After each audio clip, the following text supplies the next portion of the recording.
તો પહેલા તો જય તમામ મિત્રોને જય જગન્નાથ। હવે જે આજનો વિડીયો શરૂ કરું કે જે આ રથયાત્રા માટે જે ગૃહમંત્રી આપણા હરસંઘવીભાઈ છે એ જે રથયાત્રાના રૂટનું જે નિરીક્ષણ કરવા નીકળ્યા હતા। હવે આ નિરીક્ષણમાં જે નવાઈની વાત એ હતી, મને તો પહેલા એ જ ન સમજાણું કે નિરીક્ષણ કરવા નીકળ્યા હતા કે રોડ શો કરવા નીકળ્યા હતા।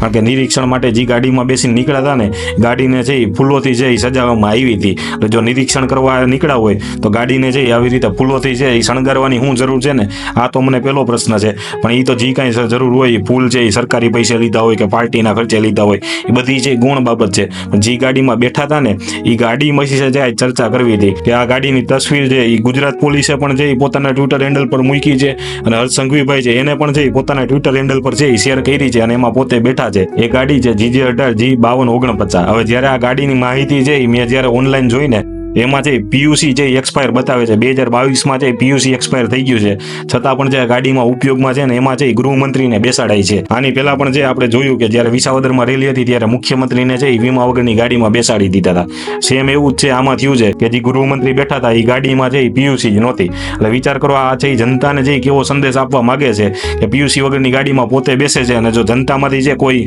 એક દી પીયુસીની માથે જાય ને તો જે દંડ ને મેમો ભરાવે છે। એટલે ખાસ છે ગુજરાત પોલીસને મારે કેવું હતું કે આ અંગે કાર્યવાહી કરી જનતાને જે એક દાખલારૂપ ઉદાહરણ છે એ પૂરું પાડે। ધન્યવાદ। જય હિન્દ, જય ભારત।